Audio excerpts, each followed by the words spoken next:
Hello, hello, hello. Welcome to another edition of Folks Talkin Sports. This is episode 154 of FTS. I am Kris Gardner, and with me is Kennetra KP Pulliams. How are you doing? I'm good, Kris. And with us is Willy Gibson from Will Know Sports. How are you doing, Brother Gibson? Doing well, sir. How about you? I'm doing well. Okay, we're going to talk for a few minutes and then try something new for Folks Talking Sports, going to an on-site contributor. Is that how it goes? How they say it in the fancy TV landscape? But I want to get into this, and we'll get into more of it, more discussion once Andy is finished at Kook Fest. Let me see if I can do this. All right, we're going to do this, and we're going. There we go, Brother Gibson Hmm. and Ms. Pulliams. The Big Ten proposes a 2014-2018 CFP. This new idea would have the Big Ten and SEC receive 7 or 6 auto bids, while the Big 12 and ACC receive 2 fewer, in the hopes of assuaging fears in the Big 12 and ACC of being marginalized. Both 28 and 2014 brackets would leave 4 slots for non-automatic qualifiers. A 2018 field would include 4 first-round byes and a second round of games played entirely at home stadiums. There's more to discuss, but right there, what are your thoughts on that right there? Just roll with me for a second. Who was this proposed to? Big Ten people, is that what you mean? What do you mean? No, who was this proposed to? Who is it? Who is the audience? Yeah, who did they propose it to? This was from Big Ten Commissioner. Was it? There was leak. Oh, well, I'll go and get into that too. So Yeah, there's yeah. part of that as well. Come with me. Come with me. So a 2014 field would have 8 byes and again 2 rounds of home games. Mhm. First round games could be organized to emphasize matchups between teams in different conferences. The plan would be an extension of the intra-conference play-in game idea with matchups across conferences as playoff games. The Mhm. SEC has internally looked at a playoff as large as 32 teams over the past few months. A person involved in those discussions told The Athletic. Told the Athletic. So who wrote this story? Ralph Russo, right? Yes. Okay. Um, my thoughts.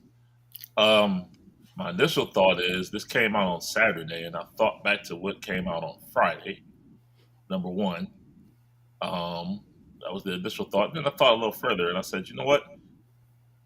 Tony Petitti, Tony Petitti, Big Ten commissioner, had a proposal for a 16-team playoff, and he discussed that with the 10 FBS commissioners and Notre Dame's commissioner, Mr. Bavakwa, as well, and kind of got stonewalled in June.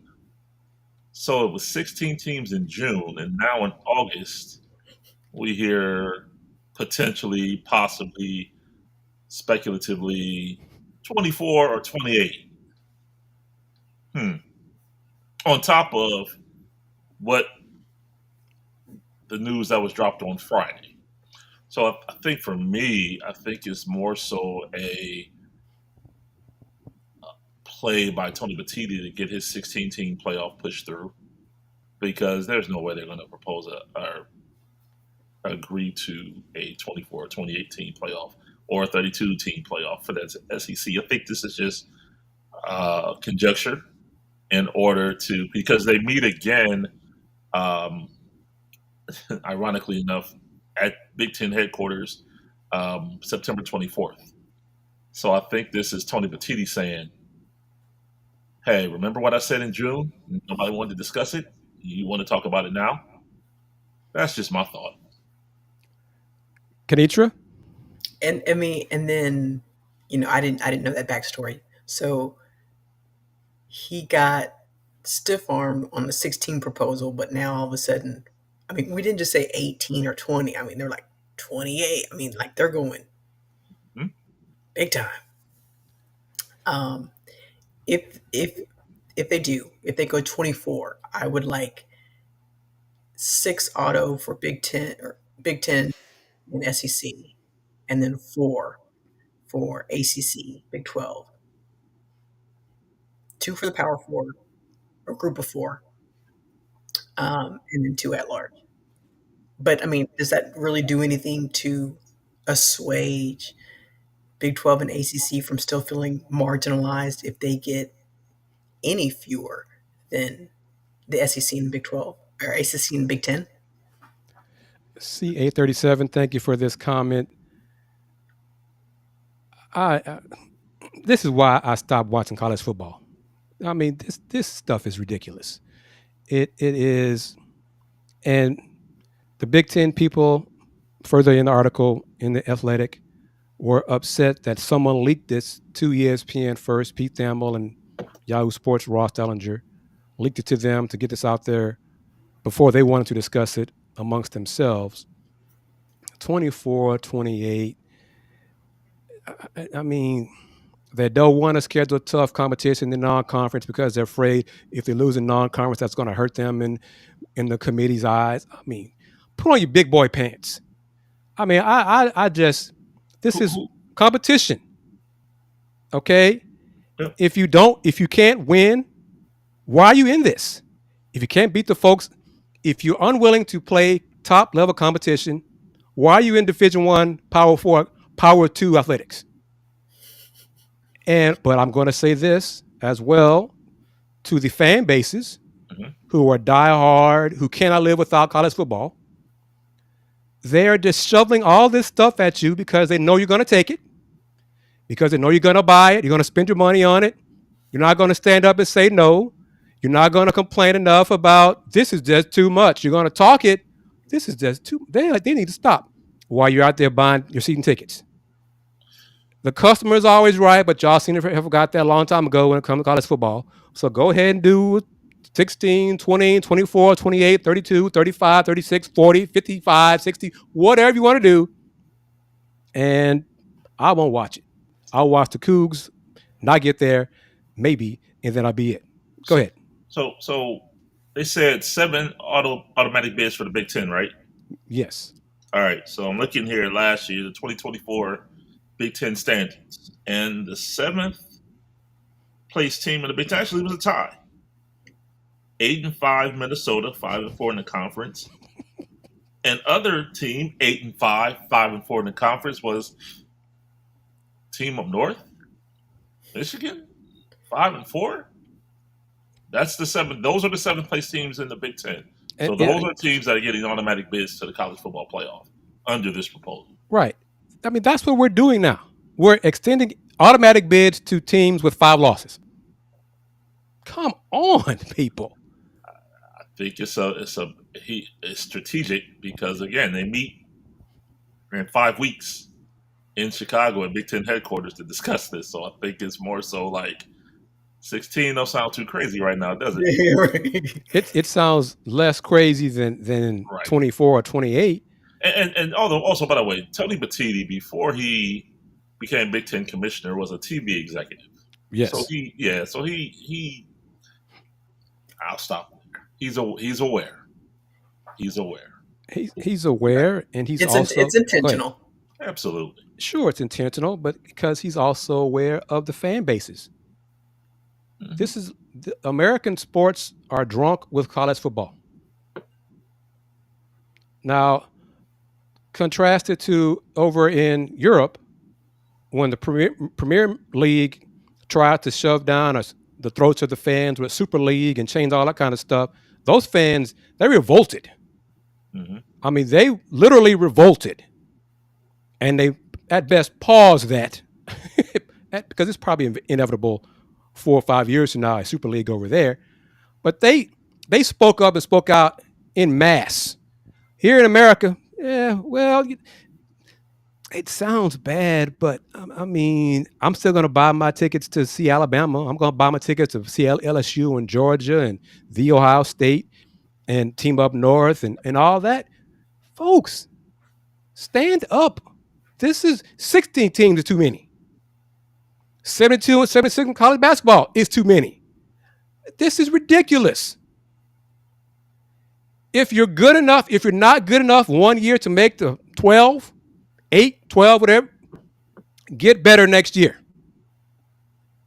Mm-hmm. Division I college football for years had what? What was it? 34 bowls, 36 bowls, 38 bowls, 42 bowls. So that means at the end of the Division I college football season, there were 40 teams who ended with a win. They could say, we won our last game. Now you can say, well, it's not a championship. Doesn't matter. We won our last game. We won a trophy. We won a trophy. So how many other levels of sports would you have 40 teams in their season with a win? Mm-hmm. Fans are like, yeah, that's okay. As long as my team won. As long as my 6-6 team went to a bowl and won, hey, it's a success. And that's how the bowl system got out of whack. When you have more bowls than you have qualified teams, it used to only be, you only had to have 6 wins. And then all of a sudden you had too many bowls and not enough teams. So now we go to APR criteria. Like, come on now. Like, that's just dumb. It's dumb. And we are rewarding, we're giving everybody participation trophies now. Mm-hmm. That's what we're doing now. You went 5-7 this year, but because your APR is strong, you can go to a bowl. Oh, hey, that's great. Thank you very much. Yeah. 5, so what? 5-7, get better. This isn't the Scholastic Bowl. No. This is a football game. Get better. And I'm tired of this, and Will knows how I feel about it. And if you don't win your division, not your conference, if you don't win your division, why are you going to the playoffs in football? Come on. Did I say that? Oh, my goodness gracious. Andy popped in. Yanez popped in, and I guess he popped out. Maybe he's having Wi-Fi problems, but no worries there. We'll hopefully figure it out and get in the join from Houston Cougars indoor football facility from the Cougs Fan Fest. But that's topic 1 for tonight. This next topic, Will, I'm curious as where you're gonna your thoughts on it, because I want to give me a moment here to bring up everything step by step here on Folks Talkin Sports with the new toys. So we're gonna hide this and bring up this. WNBA, and it all connects to Houston. But this is from Tom Friend Sports Business Journal. Mm-hmm. It's the crux of pertaining to Houston. But sources insisted that because Hartford, like Boston, did not apply for a franchise in the most recent round of expansion, the WNBA's Board of Governors would almost certainly, as of now, vote against a relocation to either city, even though their bid's higher. Hold on, let me slow down. Connecticut Governor Ned Lamont is expected to lobby NBA Commissioner Adam Silver to change his mind about Hartford in the coming days. But sources said the WNBA, which operates under Silver's jurisdiction, is entrenched in active conversations with the 9 cities who lost their bids for expansion teams. Houston is one of those 9. And the crux of those discussions is almost certainly relocation fees. And here's the really baffling part pertaining to Houston and Tillman. According to sources, any team that purchases and moves the Connecticut Sun will have to pay an additional undisclosed relocation fee, which would likely push the overall purchase to over $400 million or perhaps more. Under that scenario, the Houston group, led by Rockets owner Tillman Fertitta, likely the WNBA's preferred choice to buy the Sun, would pay roughly $300 million to the Mohegan Tribe for the team, and then anywhere from $100 million to $250 million or even more to the league for relocation. Quote from a source: "Look, if Tillman wants to pay extra to have a WNBA team, and he's willing to pay $450 million, I can see that, because then that helps the league for another expansion team, end quote. It just, I got comments, because then they can say, okay, all these future expansion teams are worth a minimum of $450 million. So if I was the league, what I would do is say, hey, if you want a team today and you want it to start next season and you want to leapfrog Detroit, Philly, and Cleveland, the next 3 expansion teams, well, it's $450 million. Whatever number they pick, maybe $500 million. The league says you're going to give the tribe $300 million and you're going to give us the remainder. It's far better for the league to move the team from Uncasville to Houston and get a premium today for doing that than to move it from Uncasville to Hartford. I guess really what you're saying is, hey, I'm going to pay you premium to play now instead of in a year or 2 years, end quote. Who wants to go first?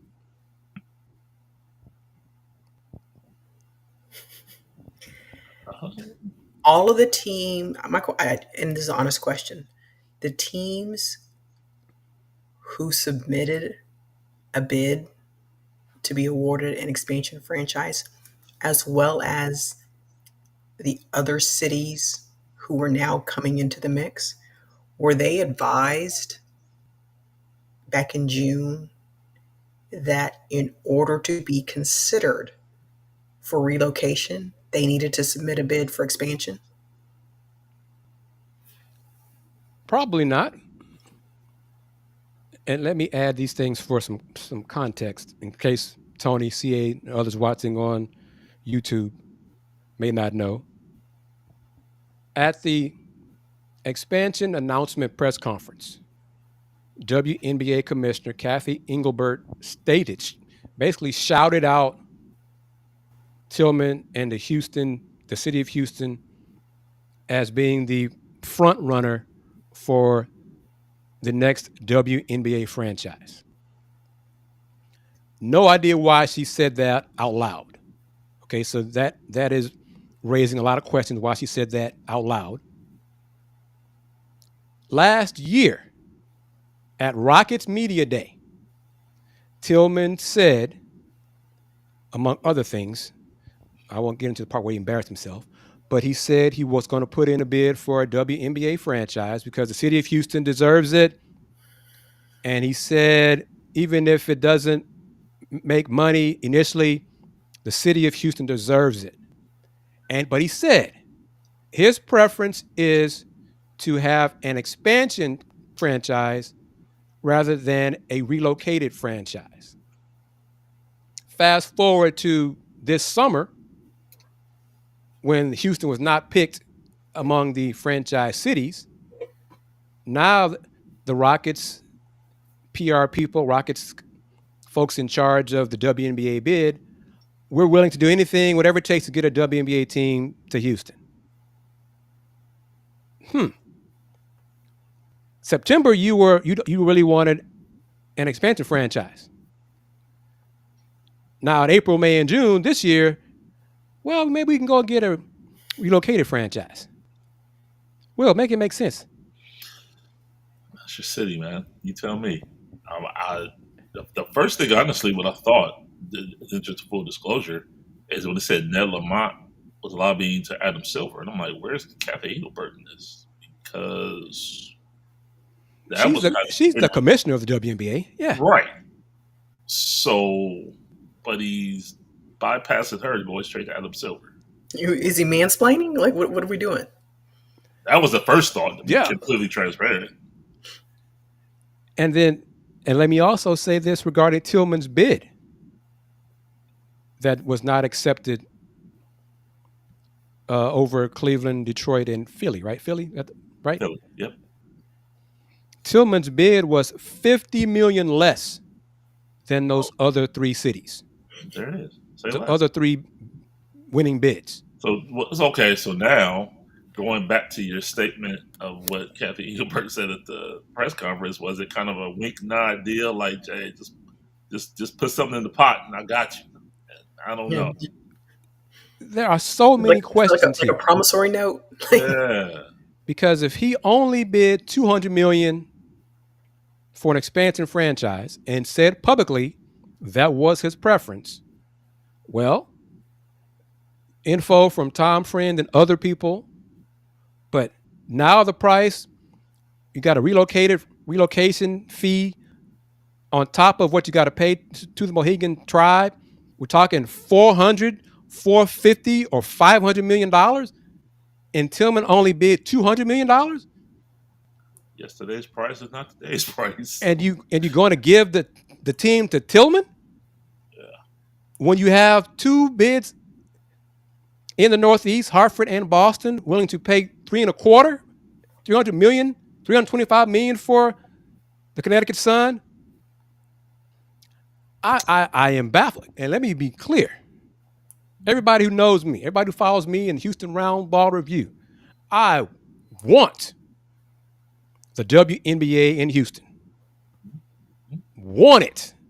I was one of a select few in the media that cover the Comets, cover the W, unlike anybody else in town. And my bank account showed it. Much love from the fans who supported the Houston Roundball Review. More fans nationally than locally, unfortunately. It hasn't really changed over the years either. But, so I would love the W to come back to Houston. I'm not sure Tillman is the right owner for the team. And the next question, Will. Yes, sir. The Cleveland WNBA franchise is going to be the Rockers, right? Isn't it? No. The Rockers? No, it's not. That was the former. That was the first. Right, but I mean, that was one of the names that was rumored to be whatever. No, they have. Okay, good. I'm glad they're not doing that. Good, because I don't rehash old names. Yeah, it didn't work before. Don't bring it back. Don't do that. But Cleveland, new WNBA franchise, they're going to have their own facility, aren't they? They are. The Cavs are building a new facility downtown, and their WNBA team will inherit the current facility that the Cavs have in Independence, halfway between Cleveland and Akron. You know. So that's what I hope that they would do with the WNBA team in Houston.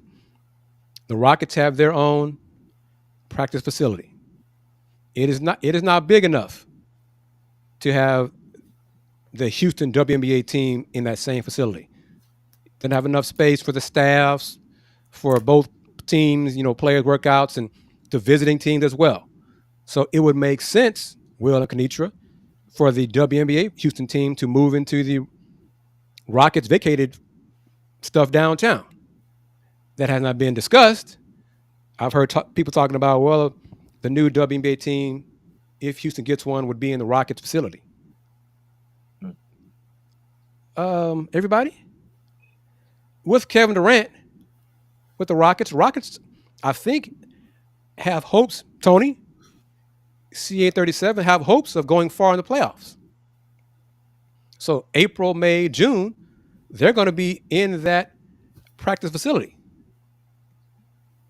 Well, if they don't allow the new WNBA team to the old Rockets facility and try to squeeze everybody in the new Rockets facility, come April, May, June, that's not going to work. Okay? Because the Rockets are going to make their playoff push to drive for a championship. So where are you going to put the WNBA team and their staff? Where are they going to train? All these things make sense to me.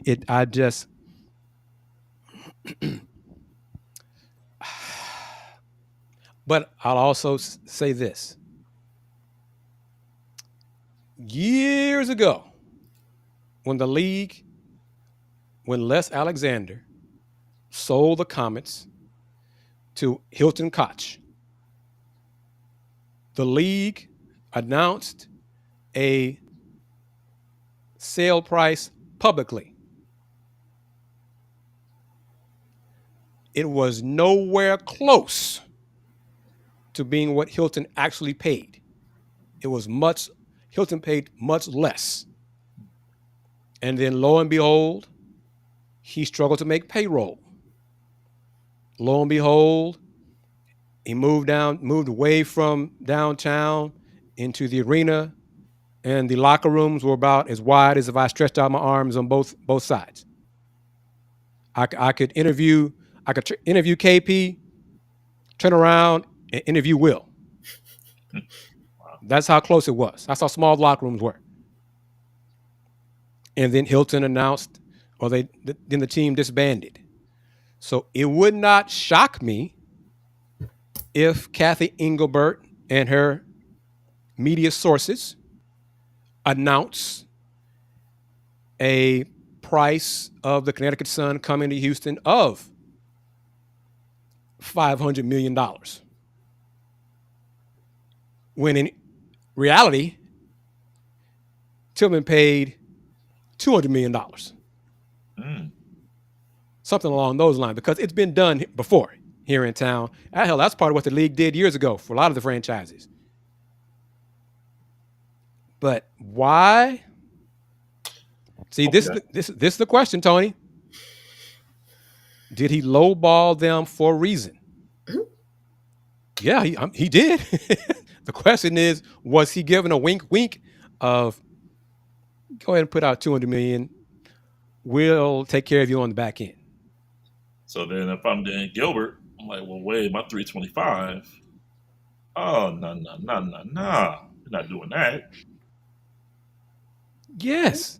See, that's why I don't understand why Commissioner Engelbert said publicly that Houston is favored to get the next WNBA franchise. Because that raised eyebrows right there. Why would you say that? Because folks who are thinking, who are awake, and I say that intentionally, who are awake and not sleep, would ask questions. Who will be sleep, Kris? No, there's certain folks, certain parts of the country, all over the country, unfortunately. Why would she say that? Hartford and Boston, $325 million. Tillman put up $200 million. I'm kind of good in math. 325 is more than 200. And those groups were going to build practice facilities for that WNBA franchise, the relocated Connecticut Sun. But once Commissioner Engelbert said that about Houston being the favorite and front runner or all whatever, then statements came out about the Board of Governors, the WNBA Board of Governors makes the final decision and prefers to recognize the teams that submitted bids for the expansion teams. So they're going to get the first in line to get a team rather than a relocated team in Hartford or Boston. Okay. If I'm Detroit, if I'm Philly, if I'm Cleveland, if I'm Toronto, Portland, Miami. Hold up, we paid $250. There's going to be a class action suit. Yeah, we paid $250 and almost $300. This man getting it for $200? Oh, make it make sense to me, Commissioner Engelbert. So, that's where I am, and I get myself in trouble for saying things. Can we also address the inequity in salaries? Can before we expand and dilute the pool, can we compensate? Well, you know how I feel. I think Will does as well. Yeah. They need to expand the team rosters, before they add teams. Most of these teams only have 11 players, and when injuries hit, they're down to 8 or 9, sometimes 7, because they cannot expand the roster to 15. But you're taking in money for the expansion fees, but initially right now, the roster size is still going to be the same. What? And that's why one of the points of contention in these negotiations is the players want to increase the team roster size. And bringing him in before he's feeding his face. So I won't bring him in just yet. Is he ready? Okay, he's ready now. I wish I had some Star Pizza right here, right now. Mike and Jennifer are right next to me. This is a first. Ignore Ryan's signature on the corner, but they asked me to sign one of the So Houston they football asked for your players. autograph? Well, when you put it that way, yes. But I was just blowing the marker so it wouldn't bleed through. But that's pretty cool. Joining us is Andy Yanez. Andy, you haven't seen part of the family in a while. Kennetra Pulliams and Willy Gibson. Hey, Kennetra. Hey, Willy. How y'all doing? What's up, Andy? And Andy was good. Everything good right now. It's been I can't remember the last time I was on Folks Talkin Sport. It might. See, I just came from interviewing Eddie Yanez, and apparently today is the 1-year anniversary of him being hired by UH. And now that I think about it, this might be also an anniversary of the last time I was at Folks Talkin Sports. So it's all coming full circle. But good to be back. Just had good conversations with Coach Matthew Mitchell, Eddie Yanez beforehand. That's why I was a little late. So apologies, but happy to be on. Oh, they didn't want to come on the show? You could have made it work. Had them sit down next to you and go back and forth with the microphone. We could have done something like that. It's okay. We'll see. Yanez is talking to the Chronicle right now, so I don't know where Mitchell is, but we'll see. Well, if Mr. Yanez can, when he's done, if he can just poke his head on camera and wave to us, that'll be nice too, because he knows who I am. Have him say hello to Kennetra and Willy, because he knows about the Houston Roundball review and the takeover, but he does not know about Folks Talkin Sports. So get him hip to this part of the family and the umbrella as well. And so Willy can talk to him about big time athletics at the Ohio State. I didn't say. Well, he worked. He's also from LSU, so he's already been part of big time athletics, but it's not like the Ohio State, sitting on the ivory tower. But that's where we aspire to be. Andy and me as UH alums, we hope to get to that level at some point. Okay. Let me see. I don't think I can do it. Squeeze it in like this. I'm gonna. Let's talk about the NBA schedule. I'd have to do it. I'm worried about the images and stuff, but Will. Yes, sir. Cavs, Pistons, or what is that? The 27th or something like that. When do they play? What is that? The first Monday. Yeah, 27th. On Peacock. On Peacock. Kennetra, Will, do y'all know? I'm asking because I'm not sure. I put an email into someone in the league office this morning. When games are on Peacock, are they available in the local market? I don't know. I know last year when they were on Amazon Prime, they were on the local market. Because some of the Rockets' schedule, there's a couple of games, home games, ironically, that are on Prime, and the schedule lists just Prime. But when they have a road game on Prime, it also lists the local market. So I don't know if that's an error on the Rockets' part, or there's some confusion, because I'm just curious, because I was asked about it last night, and I'm like, that's a good question. If it's on Prime, if it's on Peacock, can you watch it locally? Will it be on League Pass? If you're not in the local market, if you're not in the Rocket market. So some fans asked me, and I'm like, I'm going to try to find out. So Will, if you find out, ask people up in Cleveland and let me know so I can add to my knowledge, because right now I'm not sure. I really don't know. Andy Yanez, Andy, I have not asked you this question. What are your thoughts on Kevin Durant with the Rockets? Oh, Kris, I love the trade. I think it's, if we're looking at the playoff run that the Rockets had, or at least that first round series against Golden State, It was really what they were missing in terms of a closer, in terms of someone with experience, in terms of a guy that, just give me the ball, I'll take you to the finish line. I think it's perfect because what the Rockets are essentially saying is that they're going to build around Amen Thompson and Alfred Sengun. Those are their two star players for the future, in my opinion. They still have a lot of depth around them where they were able to not only keep Fred VanVleet, but extend them. They still have Jabari Smith. And correct me if I'm wrong, they extended him as well to a long-term deal. Mm-hmm. They have a lot of depth and really just top to bottom, bringing Steven Adams back. I mean, this is a team that they were the second seed last year. Obviously they wish they went much farther in the playoffs, but the reason they weren't able to beat Golden State is simply because in late game executions, when you think of game 1, game 7, Golden State had been there, done that, and they were able to out execute Houston late in stretches.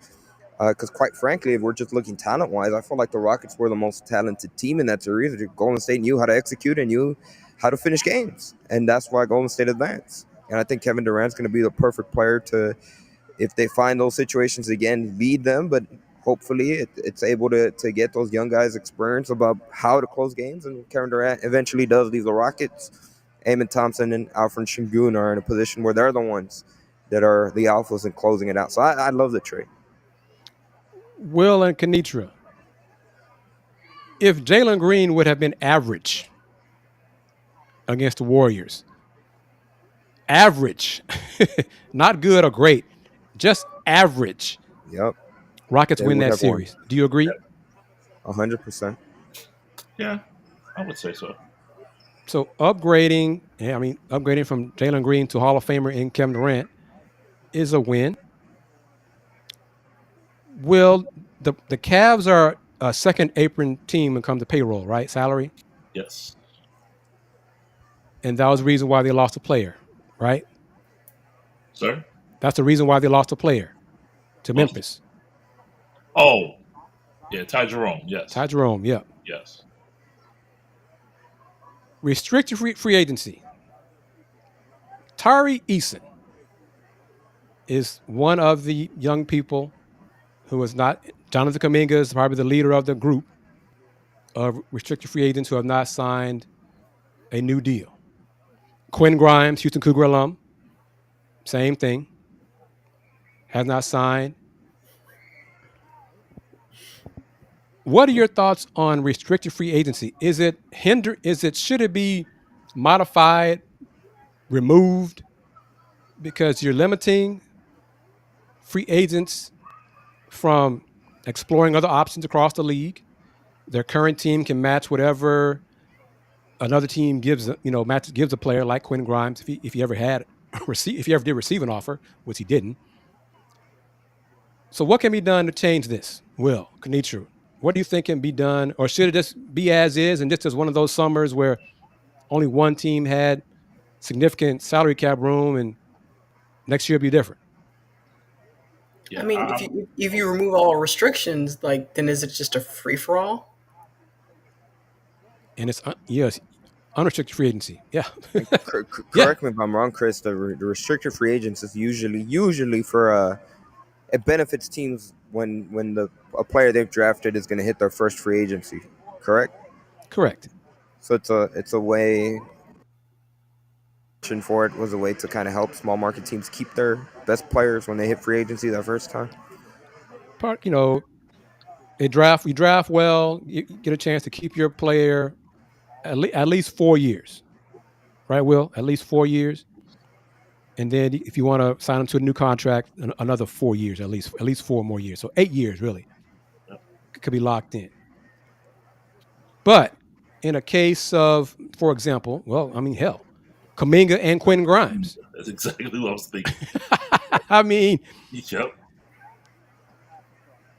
Kuminga does not want to be in Golden State. It seems obvious. The Warriors are still making their push with the veterans. Steph, Draymond, Jimmy Butler. So they don't want to play Kuminga. Appreciate all the support. A lot of minutes that he's playing, that he wants to play. Brooklyn had cap room, but they did not want to give it to Kuminga because they were not giving overspend for him because they knew the Warriors would just match. I joke with Quentin Grimes, or his people, I should say. Friends of Quentin Grimes, friends of Quentin Grimes. Of course. He needed Brooklyn to toss him a big, fat offer to make the Sixers pause and say, do we really want to do this? Mm-hmm. But Brooklyn didn't do that. So no other team was in position to make a huge offer. So now we're sitting here August 17th, and Quentin Grimes and Kuminga and Josh Giddey and Cam Thomas, right, are sitting there waiting to either go back to their current teams or risk a 1-year qualifying offer and then hit the market next summer. What do you think they're going to do, Will? Majority of them. Hit the qualifying offer. Yeah. 7.9 million, I think. I think that's about right, yeah. Do you think, because that hurts the Warriors. Yep. Because here's the thing with the Warriors. They want to sign him, but his people are like, you want to sign him to trade him. Right. And he's not going to take a 2-year, $45 million deal with a team option for year 2 because he knows that's a trade chip. Right. And he wants to control where he goes. So, but I think at this point, with it being August 17th, I think those 3 guys are looking at a qualifying offer year and hit unrestricted free agency next year. Unless in Kuminga's case, specifically, something changes and he gets the 3rd year that he wants. But I don't see that happening. And in that case, let's stick with Kuminga because we brought it up. And Kennetra, you can feel free to chime in with this. Jonathan, he really wants a player's option. He doesn't want team option. He wants control over his contract. Yep. And a control over where he goes. There was talk about Sacramento possibly signing him, being a sign and trade.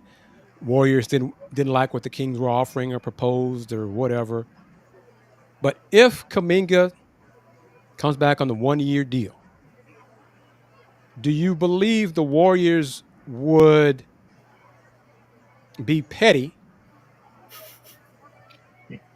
in a sense, petty, and not play him a lot to lower his value as a free agent next summer? Anybody? Everybody has their, he's going to advocate for himself. The Warriors may have they still need to win. Yeah. True. So I would say ultimately Golden State and Steve Kerr are going to do what's in the best interest for the Golden State Warriors, and that's to win ball games. And Kuminga's going to help them do that. I don't think pettiness will get in the way of that. I agree. It was brought up to me last night, and I was like, I don't think I'll be Golden State doing that. I don't think, especially now. I don't see Steve Kerr and just the way the Warriors organization run to be that petty about something. And Kuminga, for all three of y'all, so far, he has not done a Jimmy Butler. Okay, he hasn't caused distractions. He hasn't been anything bad in the locker room. Of course, he's a youngster, not a veteran, like Jimmy Butler. Probably would you say Jimmy's going to be a Hall of Famer, Will?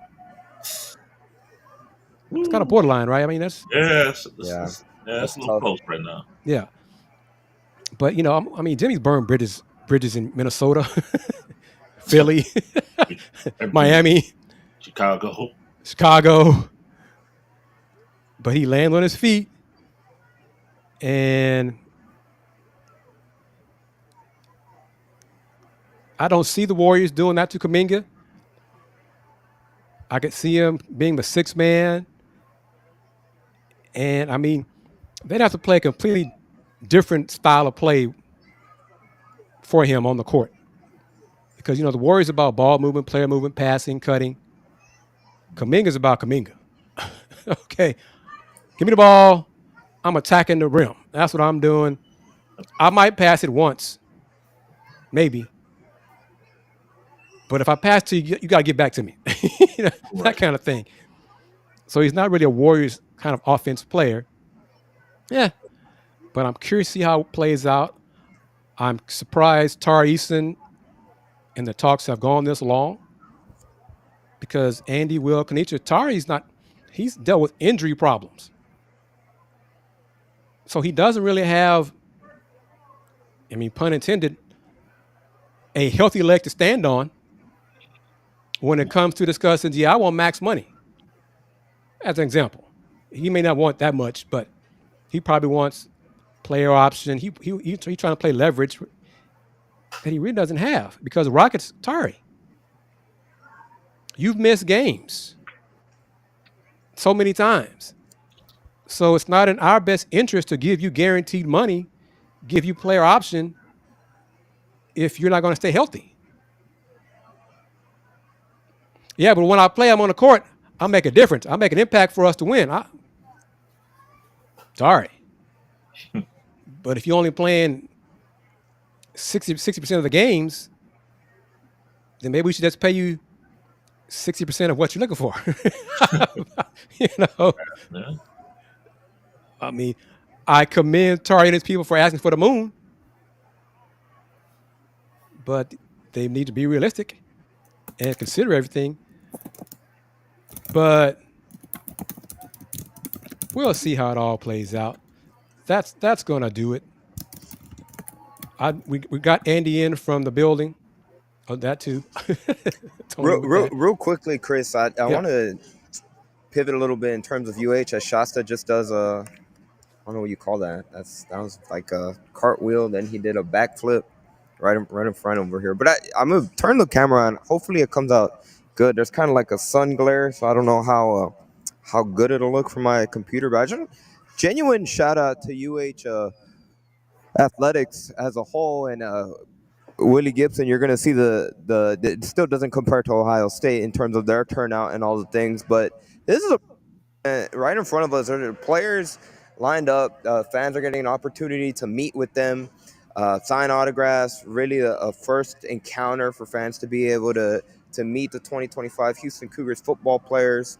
Right next to me, there's a media role. They have designated tables. They invited us. Hopefully, you guys were able to see it on the screen. Currently, like I said, Eddie Nunez stopped by, spoke with me. Still speaking with the Chronicle right next to me. Coach Mitchell's out and about in the process. There was the new UH softball coach was here in attendance. And really, this is a cool opportunity that in years past the UH athletics hasn't done. So you gotta give their props where they're due. And I think UH heading in the right direction. This is a really cool event. Thank you for that, sir. Appreciate you coming in from on location, on site for this first time for us for Folks Talkin Sports. Andy's going to be doing the Let's Rage Coug shows. Mm-hmm. Football season is coming up. Yeah, starting right August 28th. So we'll be doing that. Yes. So Andy, thank you very much, my man. Yes, and sir. We know that it works, and now you have more homework to do regarding the new platform. Yep. I'm looking at my hair. I don't know if it's like, I figured it out for the most part, but maybe the Houston humidity kind of, it might be the lighting. But anyways, good to see y'all again, Kennetra, Willy, Kris. We'll be in touch and see if I can get another interview or two. All right, man. Thanks a lot. You take care. All right, yes, boss. sir. Y'all too. Oops. I do that. There we go. All right. That's going to do it for this edition of Folks Talkin Sports, episode 154. So we know, sir? We don't want to talk sanctions. Just saying. Sanctions. I mean, I want to get Willy's take on a certain backup quarterback and his comments on the sideline yesterday. Oh yeah. That's a little interesting, huh? He tried entertainer versus competitor. Yeah, he tried to backplay it. Tried to say, "Well, the entertainers are you all, the media." No, that was not. In the heat of the moment, we tend to say what we think, and that was pretty interesting. Be interesting to hear Coach Stefanski tomorrow in his comments, because I know he's going to be asked about it, and he does not like being asked about things like that. So that's going to be very interesting. But that was duly noted. And to that point, the first 14 practices stats came out, and on cue, Shedeur Sanders 70 of 100, and the 14 practices thus far for 70%. 70% Shedeur. 70% Shedeur. Yep, that's not bad for an entertainer. Yeah, you said that. I didn't say that. But Brother Gibson, if you cheating pays off apparently, because you can go to the pros and I mean, what does it matter what happens? Who knows? You didn't do anything, but self-imposed penalties. But hey, what do I know? Yeah. So the hefty fine, okay, The funniest part to me was the 25% reduction in official visits, and official visits are now unlimited. So how do you lose 25% of unlimited? Unlimited, yeah. That's kind of interesting to me. But the loss of 2 postseason revenue shares, that's going to be crucial. 10% of your football budget. Okay, 10% of the total cost of your football scholarships. Okay. 3.5 months of non-communication with recruits. That's going to be really, really, really, really interesting. And the show cause for your current coach, or for those that don't know, show cause is if a coach has a show cause penalty placed on him, if a team or a school wants to hire him, they have to go to the NCAA and explain why they should be allowed to hire them. Well, their current coach now has a 2-year show cause penalty. So he already has a job. So why does he have a show cause penalty? Right. Just, things to make you say, I don't know. And who's going to enforce the recruiting restrictions? Exactly. And listen, the pound of flesh that people want, Buckeye Nation included, is how come they didn't vacate the national championship? Well, it's simply this: that the college football playoff is not sanctioned by the NCAA, so they have no jurisdiction to take away the title because they don't sanction that entity. NCAA also explained why they did not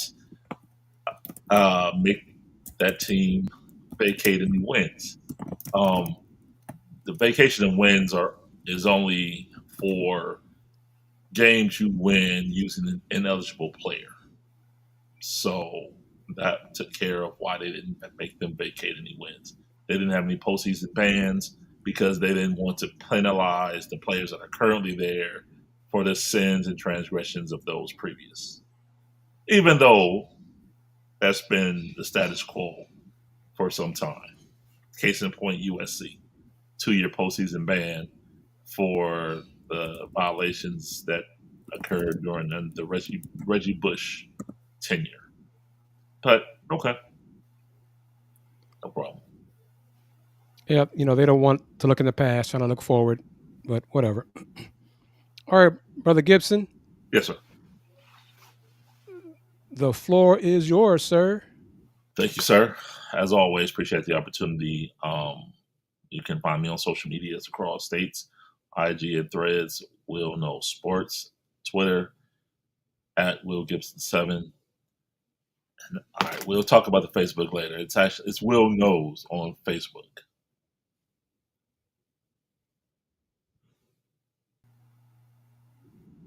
No change.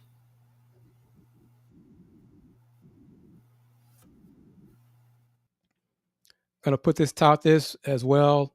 Scan that QR code. Yes, that's right. Scan the QR code. I'm fancy now. And you can become a member of the Houston Roundball Review YouTube membership section. 2 tiers of it, all league and all world. See the prices there. All League is $2.99 per month. All World, $4.99 per month. Perks in All League both include all early access to videos, and some of those videos will be just for members only. They will never go public. So you receive those videos. So different ways to support the Houston Roundball Review. That membership is growing. It's steady, but it's growing. So thank you very much for the members. Tell your friends about that.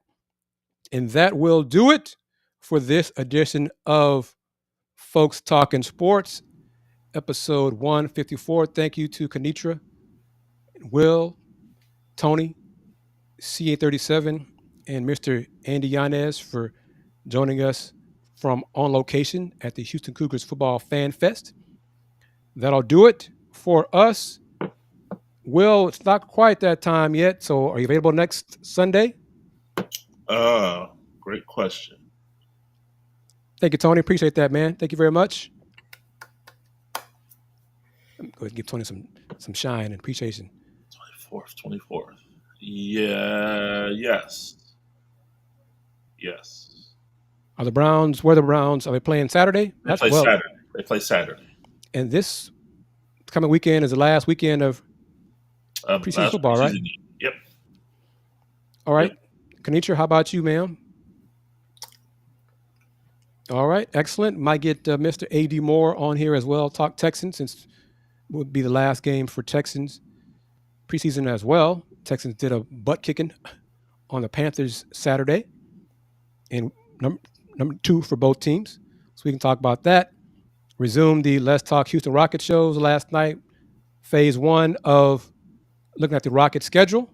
Looked at October and November. We'll get into December and other months. It's coming up soon on future editions of Let's Talk Houston Rockets. That'll do it for us. For Miss Kennetra Pulliams, Willy Gibson, I am, of course, KG Kris Gardner, owner of the Houston Roundball Review, and everyone who, you know it, since 1994, the Houston Roundball Review. Local name, global perspective. Y'all take care. Peace.